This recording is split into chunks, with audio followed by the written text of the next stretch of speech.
Sorry about that, Misty Lane. I appreciate you being here. I got two people watching. I hope nobody else had to suffer through not hearing anything that I said.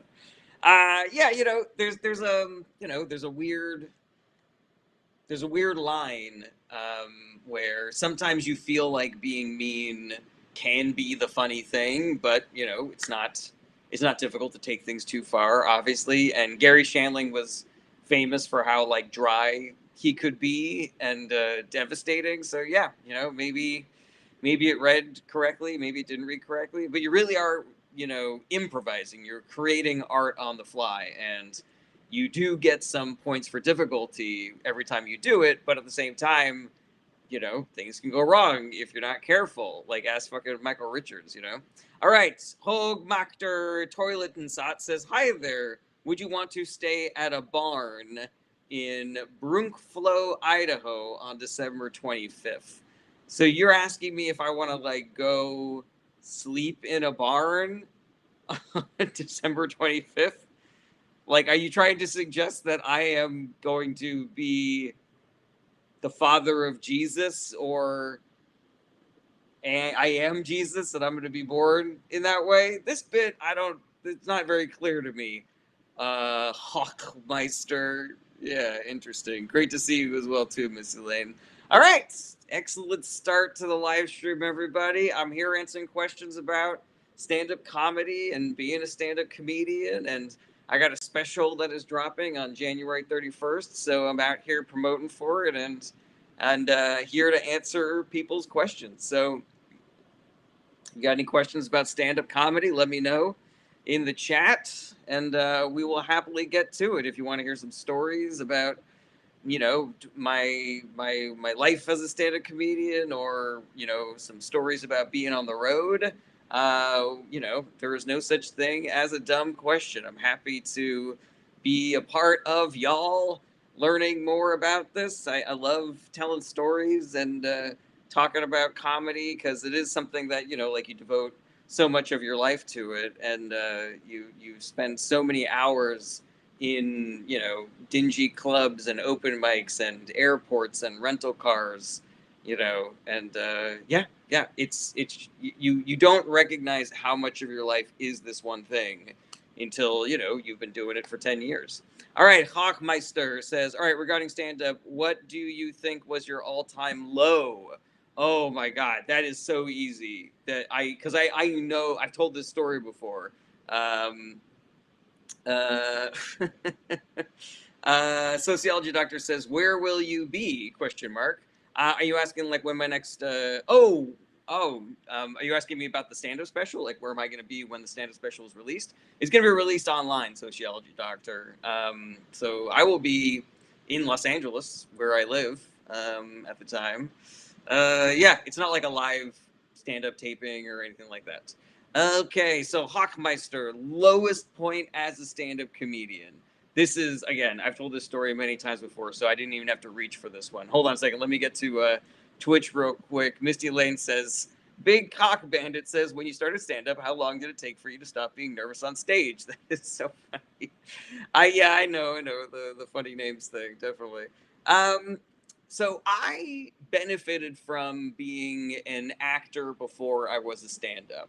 And before I was a stand-up, I also did improv comedy as well at the Upright Citizens Brigade Theater in New York City. And so I had a ton of performing and stage experience before I eventually did stand-up. And so that helped a lot with negating any kind of stage fright that I might have. But it was still scary to try this new thing that I was doing. And I would say the very first show that I did, sometimes when you're stand up, you get really lucky on your first show and you just knock it out of the park and you start to think, like, oh my God, I'm a genius. I'm a savant. I can do no wrong here. And so that's what happened to me during my first show. Like, it wasn't a good first show, but I just had an extremely friendly audience. And sometimes you get like bonus points for it being your first time, and there's just like an energy to it. So yeah, I crushed it the first time, got way too cocky, did a really shitty job the next couple of times. And then after that, the only times that I got nervous were if it was something that was like a big deal, like, I was auditioning for a club or something, or if there was somebody in the audience that I knew that I wanted to impress. And 99% of the time, that is a person that I know and love, as opposed to like, oh, I heard, like Mike Kaplan is going to be in the audience, and I wanted to think it was funny. It's mostly like my mom is in the audience, or my best friend from high school is in the audience, and I want them to see me doing a good job. Okay, so Hawkmeister, so sorry about sure, play. You have a goal, whelp. I don't know what that means. I've been making Hopmeister wait for this story for way too long. I got to get to it. So when I think I was in like my second or third year of being a stand-up comedian, and I had landed this gig at one of the shittier stand-up clubs in New York City, where I would work the door for one of the shows in exchange for one spot a week of stage time. And it was a pretty good gig, as far as like, you meet a bunch of comedians and you get some stage time, and so you're like in the mix. But it definitely sucked. Like, the job sucked. Working the door sucked, because it meant I would sit people in the audience, and they always want to fight with you about where they're going to be sitting. Then you have to stay there for the entire show, so you're committing like 4-ish hours of your life to this. And especially because the club that I was working at, the shows there were terrible. The comics that they booked were terrible. Like, all of my biggest existential crises about what I was devoting my life to were in that club, because of watching these people who were doing shows that I wanted to do, and just eating it so hard, and just being like, what am I doing this for? So cut to and around the same time, I also had like the most devastating breakup of my entire life. So I'm like sad, I'm single, and I'm just in the worst version of the job that I want to be doing. So cut to, it's like a Wednesday night or something, and I am going to a stand-up club in New York that I have my spot at. My spot's at like 11 o'clock at night. And the further away that you get from like 8, 9 p.m. at night, the harder your job is as a stand-up comedian to make that audience laugh. So I go to the stand-up club, and here's the other thing, is that these free spots that they would give you, what they don't tell you is that the people that are working the club that night know that you are, quote unquote, interning for that spot, and they just treat you like the biggest fucking piece of shit. They just like, fuck you. No respect whatsoever. You show up, you go, hey, my name's Jared, I'm on the show today, and they're just like, if they could have spat in your face, they would have. Like, that's just how the energy they got off of you, what they were giving you, was, I would not piss on you if you were on fire. So I go up to whoever, and I go, hey, my name's Jared, I got the 11 o'clock spot, and they're just like, fuck you, just wait somewhere. Wait on a pile of shit. Like, you're a pile of shit. Why don't you go wait on a pile of shit until I call you, you piece of shit? Ugh. So I'm sitting there, and I'm waiting, and 11 o'clock comes and it goes. And the other thing about stand-up is they're constantly telling you, like, the person that you piss off on, in year 1 is going to be the person booking that club in year 5. So you're supposed to be nice to everybody, even that dude that is fucking puting you like such a massive piece of shit. So I don't want to be a dick, but I'm just like waiting for my spot, and I'm just sitting there. And at one point I go up to him and I go, hey, just want to remind you that I'm here. And again, he's like, yeah, no, I know. You fucking idiot. Fucking piece of shit. Garbage. Lint. Just like, ugh. 12 o'clock goes by. 12:30 goes by. Now it's 1 o'clock in the morning. And the audience was 200 people. And now it is 6 people. And it is 3 couples. And the comic right before me is so unbelievably fucking bad. He's the second to last comedian of the night.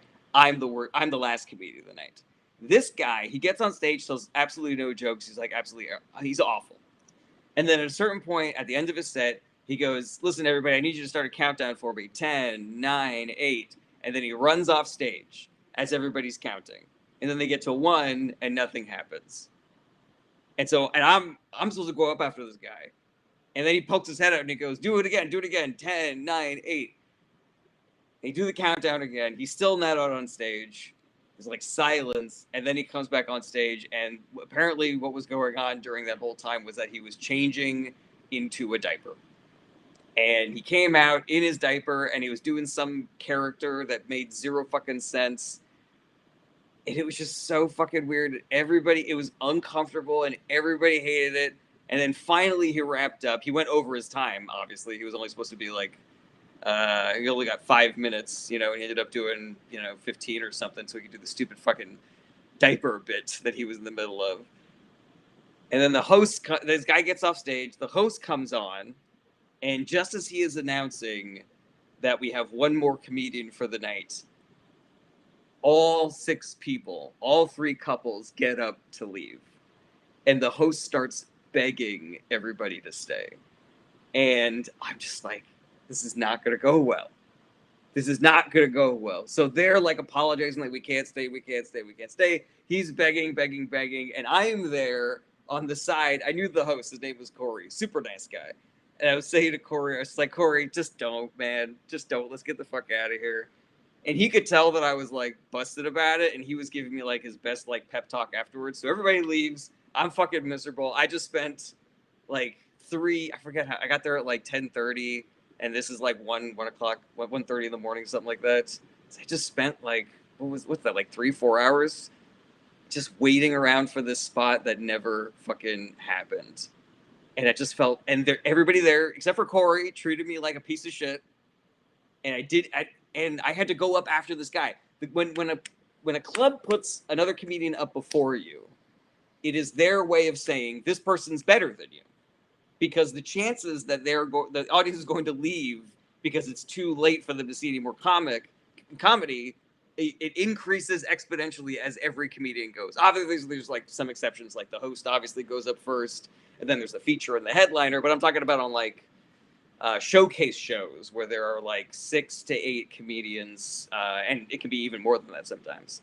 So I'm just like, I am the bottom of the fucking barrel. The host of this club thought that I was worse than the dude in the fucking diaper. Yeah, and Corey's being really nice to me, and he's like, "Hey man, I've been there. Like, I know exactly what's up." And I was just like, "Yeah, man, I got you, man." And I was just broken up with, and I'm sad. It's like a fucking weeknight in New York City, and so I walked to a bar, and I never really had a problem with drinking. I never drank alone. I never drank because I was sad. I was always the guy who's like, yeah, I drink, but I drink like to party. But I went to a bar and I sat down and I told the bartender, I was like, what's the cheapest thing you got? And he gave me a tall boy, a PBR. That was like $3 or something. And I just sat there drinking my tall boy, being sad. And the weird thing is like some girl started talking to me in a way that was like, she wasn't like flirting with me, but she was like teasing me in a way that's like, hey, let's get spicy and have a spicy chat, and maybe something will happen. And I just wasn't feeling it at all. Like I can't even tell you what she looked like. I wasn't even looking over at her because I was just in my own feels the entire time. So then she starts teasing me for not engaging with her, like calling me a pussy.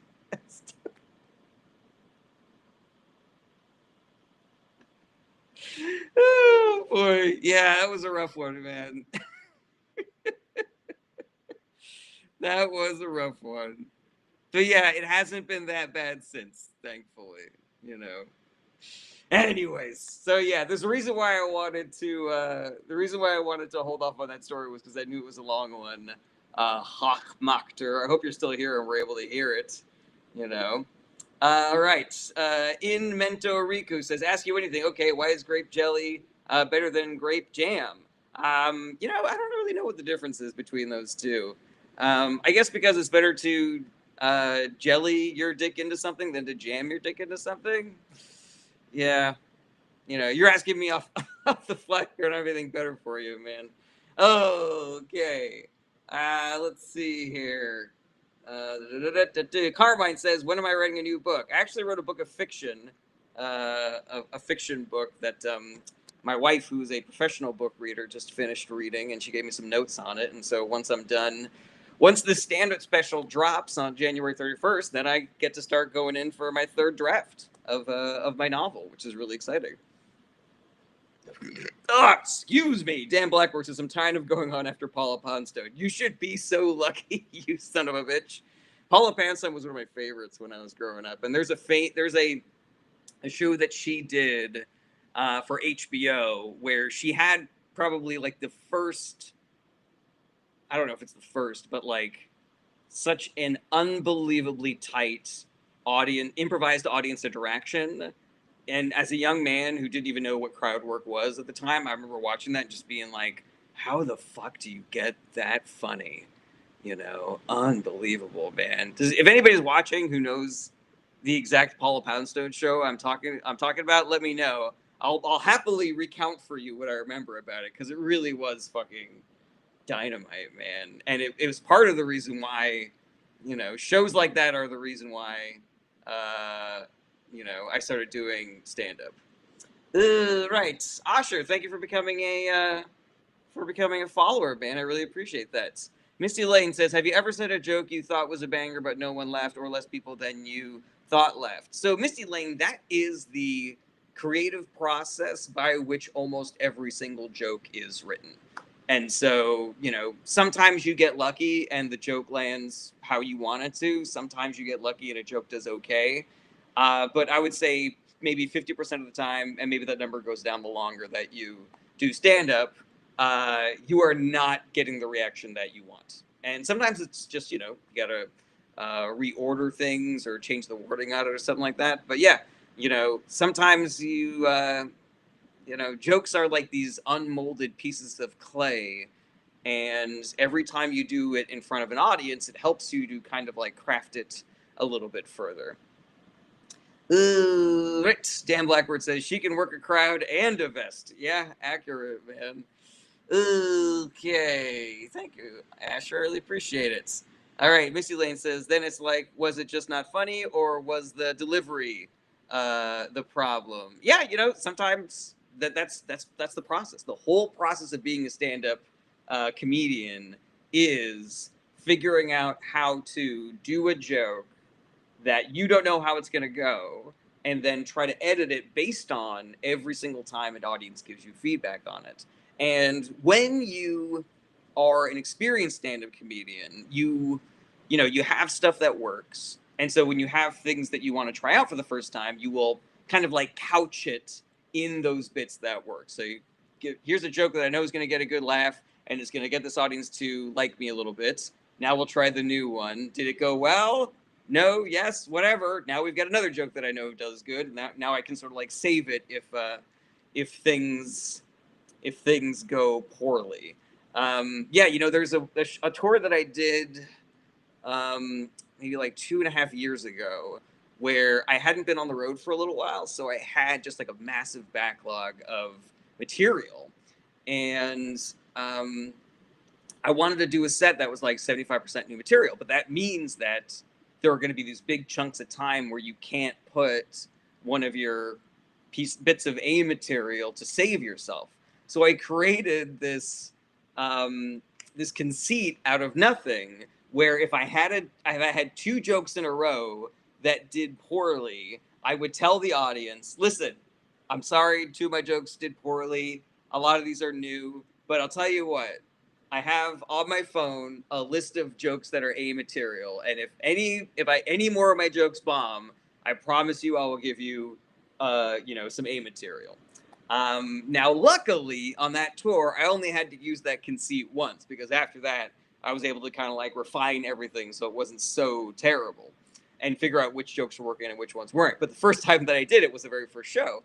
And, you know, I set the phone down and I did a couple more jokes, and then I had one joke that bombed, and then just walking over to the phone to look for the joke that I was going to tell them, the A material I was going to tell them, that got a laugh, because that was like a thing that everybody understood. Like, oh, that's what that means, is the joke bombed, and, you know, blah, blah, blah. Alrighty, let's see here. Missy Lane says, how do you deal with hecklers? A lot of people heckle people like you.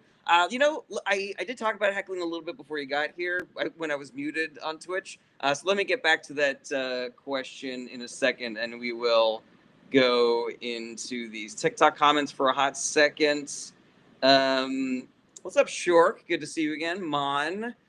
Dan Blackwood says, have you seen Lenny? Not only have I seen the movie Lenny, but I saw a theatrical production of Lenny when I was doing my semester abroad in London, and the person who was playing Lenny was fuck me. This guy used to be one of my favorite comics, and it was Eddie Izzard. Eddie Izzard playing Lenny Bruce in London. It was a pretty good show, but he was basically just like doing some of his stand up during the show, and we were just fucking crying with laughter. It was so fucking good. All right, Carmine says, "I try and be funny at the register. Some people just aren't in the mood for that." Yeah, I mean, you got to give it to service workers. If you are, what do you call it? They're forced to interact with you. You kind of have to give them a little deference. Like, you don't have to talk to me if you don't want to talk to me, kind of a thing. All right, Renee Nicole Bad says, "Are you a Zionist?" What a weird question to ask somebody who is telling stories about being a stand-up. All right, Z Gardaday, great to see you again. Yeah, I'm doing a special stream to promote my comedy special coming out. Bill says, "Who's this delicious fox?" Well, my name is Jared Berenstein. My stand-up special drops on January 31st. Yeah, link is in the bio. Check it out. I'm really excited about it. I worked super hard on it. I hope that everybody will watch. All right, let's get back over to YouTube. Flonk Sauce, great to see you again, says, "Were your acting days mostly during school? Do you ever audition for commercials or extra work?" So I did a lot of acting when I was in high school and in college. And I was big fish in little pond in both high school and college. Oh no, we are.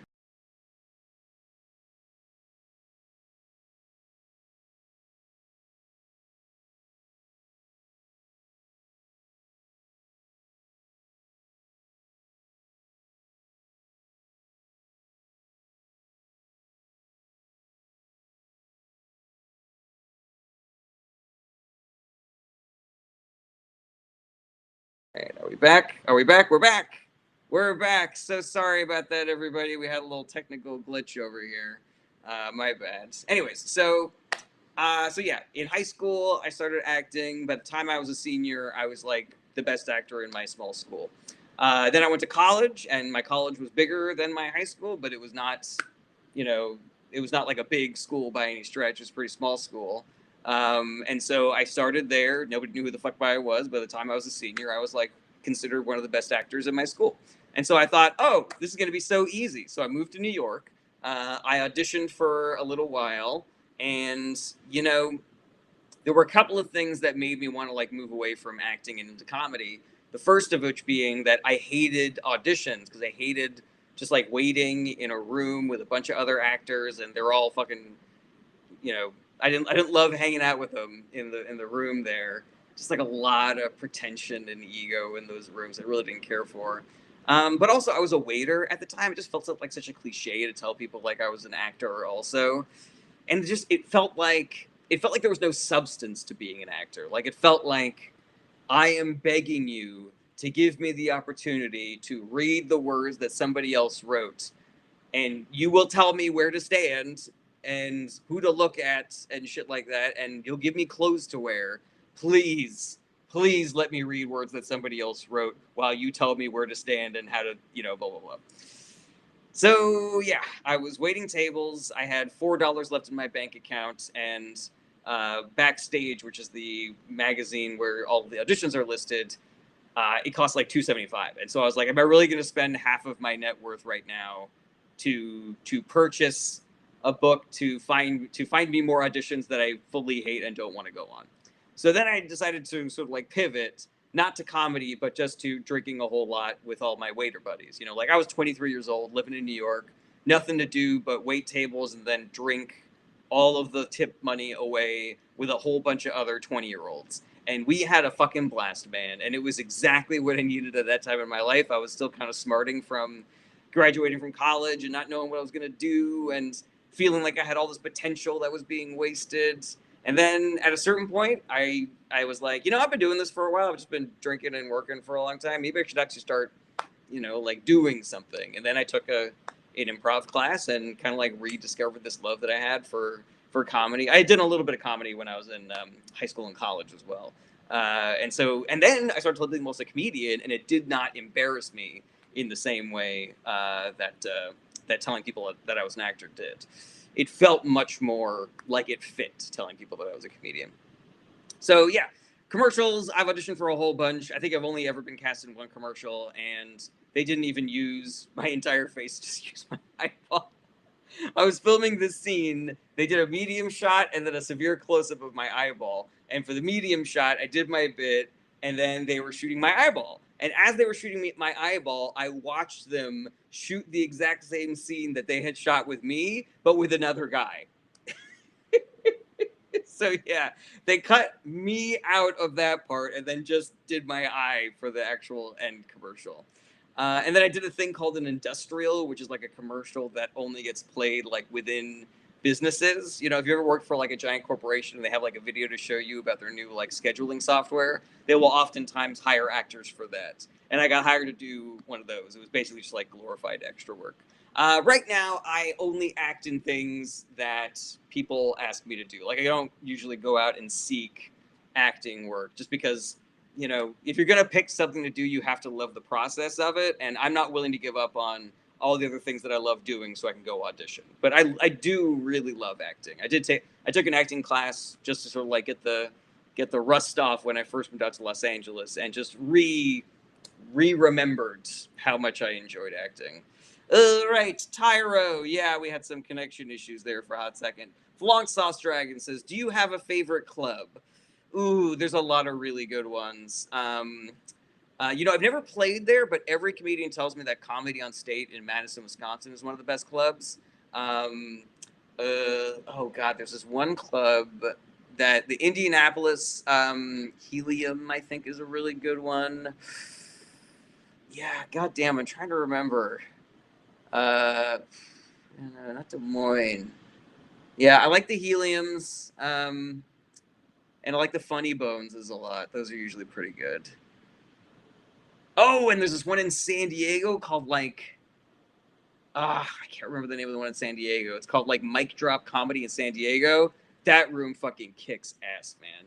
There really is an art to creating a good comedy room. Like the way that the audience is arranged, how tightly packed they are in together, how high or low the ceiling is, if there are windows that show you the outside, like all of that can really affect how good of a stand-up club it is. And yeah, that one in San Diego, Mic Drop in San Diego was perfect. Alrighty. Excuse me. Let's get into some of these TikTok comments.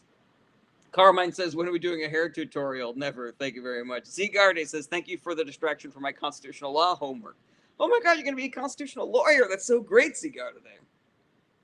All right. Somebody who's got a whole bunch of icons for their name says, "Bro is pushing 60 and reminiscing on college." I mean, I'm 46, first of all. Shut your mouth. Number two is everybody tells me I look 33, so, you know, natch there. And also, I didn't hear your mom complaining last night. Emberon says, "Do you like Byler?" Is that Nicole Byler that you're talking about? York says, "It's more of all the people looking." I don't know what that means. Robert the Truth says, "What is a felcher?" It's somebody that drinks cum out of a butthole. Loser said, I think it's their own cum, actually. They drink your own cum out of somebody's butt. Loser says, "Is there any way to get into stand-up and not do open mics?" Yes, Loser, but I would not encourage you to do that. I would not encourage you to be picky about stage time, especially when you're first getting started. Take every opportunity you can, even if it means open mics. Open mics, they suck, you know, but bringer shows also suck. Flyering sucks as well. Interning for a comedy club to get one spot a week sucks. Like, it all sucks. It sucks by design. They make it difficult so that fewer people will do it because people it's a glamorous job in some people's eyes, and so you know, the people that do it professionally, our secret is we would do it for free, but you know, we insist on getting paid so that we can feed ourselves and, you know, have a mortgage and shit like that. So yeah, knowing that people who do this are compelled to do it as opposed to doing it because it's their job means that the people that have the stage time have a lot of power over you, and that gets worse the newer you are. And so yeah, it's a fucking, you know, it is a pool filled with piranhas. It is a real fucking gauntlet, man. Everything about it sucks when you're first getting started, and it doesn't not suck mostly ever. You know, like it's always hard for some reason, even at the top. When your name is on the fucking marquee of the 1,000-seat venue, you're stressed out about, did I sell enough tickets? Are these people going to spend enough on merch to make the cost of coming to this show worthwhile? You know, my buddy Steve, who I tour with, I've been touring with him since 2018, and so I've been there through some of his low points, and just recognizing like, yeah, this dude's got 500 million billion views on social media, and he's performed in front of thousands and thousands of people. But that does not come without the nights where, fuck me, we're only at 40% capacity, or fuck me, this audience is tight, or god damn, this venue's trying to fuck us over. It's hard, man. It's a hard life. And part of the reason why I get so fucking irked by people glamorizing and lionizing stand-up comedians is because it sort of like lies to people about what this job is. So yeah. Right. So yeah. Long story short, loser. Do open mics. If you think you're above doing open mics, you're not. I'm just letting you know. If you're a new comedian, you are not above doing open mics. If you think there's nothing you can learn from doing an open mic because people in the audience aren't really listening and everybody in the audience is just another comic and they're not even listening to you, they're just focusing on their sets, you're wrong. That is also a learning experience that is extremely valuable. And you build community with other comedians. Like, one of the most important things that you can do as a young comedian is find your people. The people that you work with, the people that you work on jokes with, the people that you potentially produce shows with, the people that might recommend you for other shows or road gigs or bookers or agents or managers, the people that you start podcasts with or sketch shows with. Like, you meet those people at open mic crowds as well. Okay, Genetic TikTok says, did you hear what Conan said about comedians regarding Trump at the Mark Twain ceremony? No, I love Conan, and I have not watched his Mark Twain thing yet, and I really do want to. Z Garden says, just a paralegal, I'm afraid I don't have money for law school, LOL. Ah, that's a bummer. Don't some places where you paralegal pay for your law school when you get in? Breeley says, how did you start to get into politics as a comedian and former actor? It was just kind of like following my passion and being like, what do I want to talk about? And so I was waiting tables. I was becoming radicalized by how shitty this country is to people in the working class. And I was getting really mad about politics and learning about it and reading about it all the time. But I couldn't figure out a way to make it funny. All the jokes that I was doing were, just like whatever I could think of that was funny. And then eventually I got to the point where I figured out how to write about this in a way that was not just me venting on stage like I'm, a crazy person standing on a corner. Let's see here. Tishy says, what do you think about Trump's idea with Greenland? Tishy, we're not doing politics today, but it's dumb. Short answer is it's dumb. Okay, let's see here. Back over to YouTube and Twitch. Fong Sasa did that one.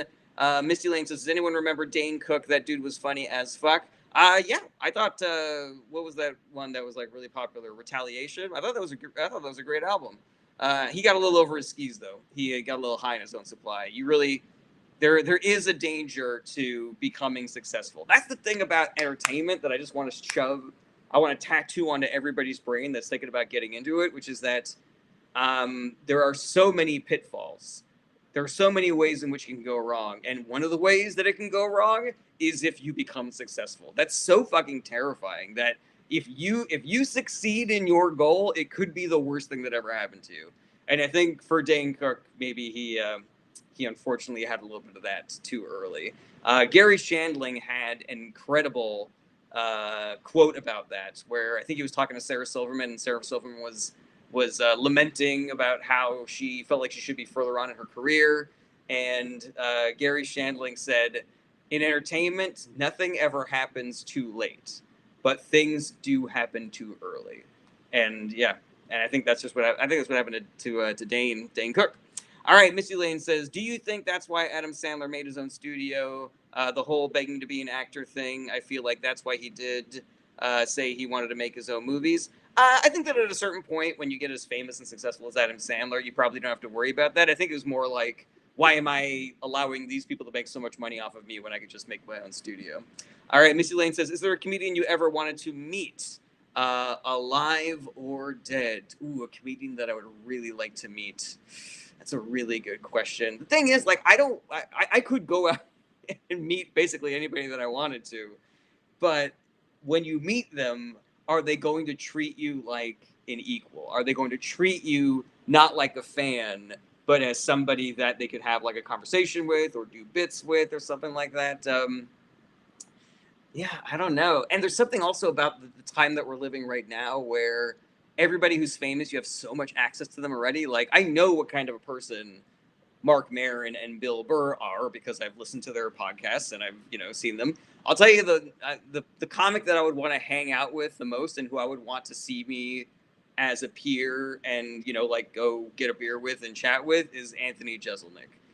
Sharp as a fucking tack, hilarious, has a great sort of like moral foundation, doesn't allow himself to get pushed around by the entertainment industry, and you know he's he's got like very refined literary tastes. Like I remember listening to his podcast once, and he was just like going through his list of his favorite books of the year, and I was like, oh, I've never heard any of these, and I told my wife, who again is a professional book reader, and she was like, these are like some high level books that this stand-up comedian is recommending. So yeah, Anthony Jeselnik probably, but there are so many comedians that I'm a fan of. Andrea Jin, God, who else do I like? Roy Wood Jr. God, I haven't seen so many people in such a long time. Yeah, I don't know. There's just a couple of people. All right, Flongsaw says, I'm seeing Bowers at Helium in Indy this month. Oh, that's great. Tell him I said hi. Let's see here. Josh Serro says, so what's the formula? I feel like the comedy places I've been to have felt like I was being locked in a cellar until I laugh. Yeah, it's difficult.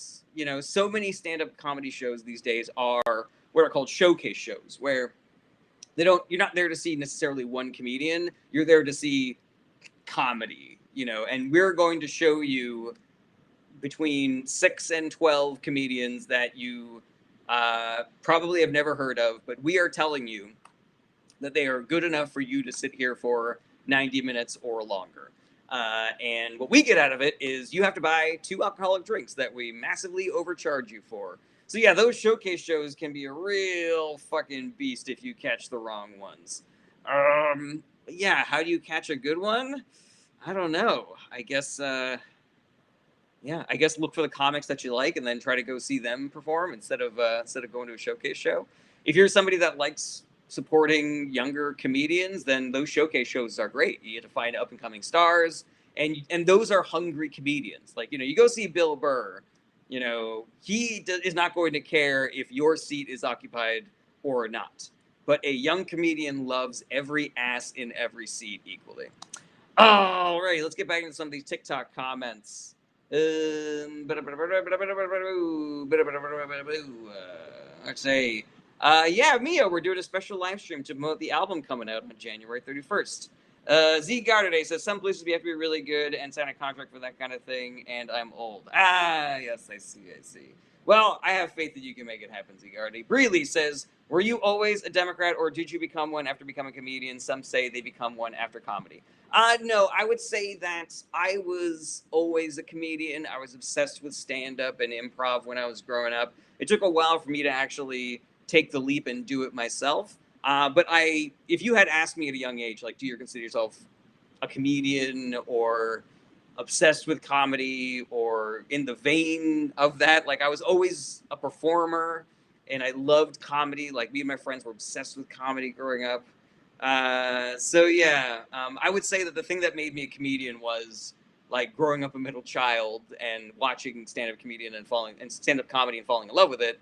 The thing that made me a Democrat was entering the world, a working class, blue collar individual, and recognizing how the system has been fucking us over and that the Republican Party is making it worse and the Democratic Party is making it better. Alrighty, let's see here. Mia's LV Adventures said Bill Burr. Mia, you know I love you, without any question. Genetic TikTok says, is this a bit? Is what a bit? Carmine says, how does one become a professional book reader? I mean, she started working in publishing and then eventually got to the point where, you know, someone was willing to pay her just to read books. Mia's LV Adventure says, I love Dave Chappelle. You know, I used to love Dave Chappelle. I think he's gotten really lazy and stuck. He's just like stuck in this one mode of thinking. And I think being stuck is death to a good comedian's brain. When you can't think, am I wrong about X, Y, or Z? It's game over. You know, so I haven't watched his last like 3 specials. Okay, Pink Squirrels. I'm always game for a showcase show. I like to support them. Yeah, go crazy. Me as LV Adventures. Las Vegas has so many good comedy shows. It's amazing. Yeah, I haven't been to the Comedy Cellar out there, but I hear it's great. I've done Vegas a couple of times. I love performing in Vegas. Kuro says, genuinely don't know how I never figured you do comedy. I feel like I'm on these lives all the time. Well, you know, I spend 99% of my time on social media talking about politics, so it is not unheard of that people would not know that I do stand up as well. All right, Mia says I'm looking forward to it. Excellent. I hope you check it out right when it drops. Ross MCC says Kevin Bridges is the best comedian. I don't even know who that is. Breeley says, did you meet your wife through comedy? No, I met her on Tinder. I don't think I've ever dated anybody through the comedy scene, which is so strange because there's a lot of incestuous fucking in the comedy community. I don't know. It just never hit in that way, you know? Alrighty. Lady Lisa, what's up? Kimberlina says, do you incorporate politics into your comedy? Yes. I didn't start out that way, but I definitely, as politics became something that I was more interested in talking about, I eventually learned how to talk about politics in a way that was funny. Somebody said that. Somebody smarter than me said this. I don't remember who it was, but they said when you're a young comedian, you write a set that's funny. When you're an old comedian, you write what you want to talk about and you make it funny. And you know, I like to think that I'm at least at that point in my career. Alrighty. JP says, sounds like laughs don't fix trauma. No, yeah. Happiness gotta come from the inside. That's for darn sure. Missy Lane says, who's the comedian you've lost the most respect for? Has to be Chappelle. 1000% has to be Chappelle. Because he started out so high and he's just now so fucking low, man. Yeah. If you are too worried about quote unquote cancel culture, more worried about that than, you know, than marginalized communities like trans people, you know, I'm fucking done with you, man.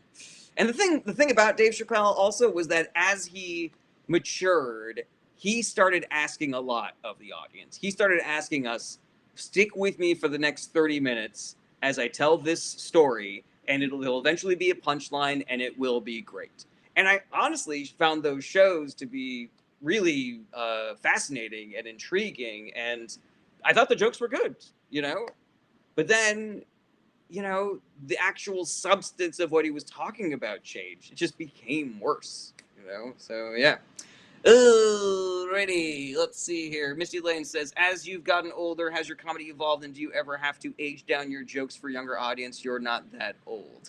I've tried aging down my jokes, and it doesn't work because sincerity is the thing that makes you a good comedian. Like, if children can tell if you are patronizing them.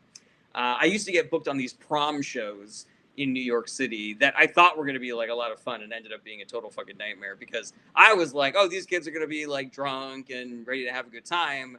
But what I recognized is that all the cool kids were going to go drink and do drugs. And these are the lame kids who wanted to go see a stand-up show so they could be home safe at the end of the night, you know? And so, yeah, those shows, I did poorly. I did poorly on all of those. But yeah, I do think that my comedy's evolved. I think that, you know, you find your voice as you develop as a comedian. You recognize what jokes are cheap and which ones are new and interesting. So yeah, oftentimes we talk about going from A to B versus A to C. And if you're a new comedian, you find the sort of like A to B and you think that that's enough. but that's the first part of the joke. Like, that's not even, that's the part that we all agree on already. And I loved Chris Rock growing up. I feel like he is kind of suffering a little bit from that old person disease, like not trying anymore because he can get away with it. And I watched a little bit of his first special, of his last special, where he started out the joke about, if you buy this car, they donate $500 to charity or something. And he was like, who gives a fuck? Why don't you just make the car $500 cheaper? And I was like, that is a perfect example of going A to B as opposed to going A to C. All love and respect to Chris Rock. But yeah, that thing. Okay. Mia's LV Adventure says, yeah, no kidding. I went out with a comedian. That was not a smart choice for me. Yeah, I would not. It's not an occupation that I think guarantees you will have a bad time. But I think that the odds that you have a bad time versus a good time are high. Ronnie Doc says, thoughts on John Fogelsang. That name sounds really familiar, but I can't really place them. Blooming Pottery says, congratulations. Thanks, Blooming Pottery. Lauren, great to see you again. We are doing a special live stream to help promote my stand-up special that drops on January 31st. Alrighty. Let's see here. Josh Sarah says, do you think you're standing like Steve? Do you think you're standing like Steve in the image on screen? No, Steve and I have very different postures because he's so much taller than me. Tall people tend to slouch because they learn that in order to not hit their heads on the ceiling, they have to slouch a little bit. So his posture on stage is much more like this, and my posture on stage is much more, I'm chill. I'm a laid back dude. So you can tell how chill I am based on this picture, Eleni says, like references, like I know a ton of 80s references, even though I'm only 25. References are tough. Like you want to make sure that enough people in the culture know what you're talking about. I once had this bit about, what was it? There was some connection between like The Walking Dead and Breaking Bad. And I did this bit about like, I am the one who eats brains or something like that. And it was just clear that not enough people in the audience had seen that. I also have this one joke that requires that you know about the movie Titanic and that song that, what's her name sang at the end of it, God, yeah, I can't remember the song. Celine Dion song. So yeah, I did that bit, and I think the audience was like too young to know what I was referring to. My Heart Will Go On. Yeah, exactly. And yeah, so that would fucking eat a hard dick. Yeah, there you go. Alrighty. Ed Grokfuck says, why are there no funny people in Germany? I believe that there are funny people in Germany, but there is a weird thing in the culture of Germany where, it's kind of like more important to be frank, like I heard Pat Nozzle talk about this where, I forget what he pointed at something and like tried to make a bit about it, but then the person just answered like, oh no, yeah, that is a place where that happens, stuff like that. Okay, Lauren, I have it picked out. I am aware that you are dressing up for the virtual release of my online stand-up show. All right. Looks like we're all caught up on questions. Thank you so much for being here, everybody, for this special Sunday night live stream where I'm talking about stand-up and telling stories and stuff like that. If anybody has any final questions, get them in now. But otherwise, I just thank you guys for being here and asking your questions. I'll probably try to do this at least one or two more times before the special releases on the 31st. So yeah, hopefully, please tell your friends to watch when it drops as well. If we can get a lot of people to watch it on the 31st, that'll help me out in the algorithm a whole lot. So hopefully you guys will, and you'll tell your friends too and stuff like that. And excuse me.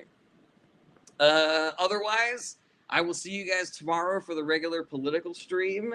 Have an excellent rest of your Sunday, everybody. Thank you for being here. Thank you for your questions, and I will see you guys tomorrow. Take care, everybody. Bye-bye.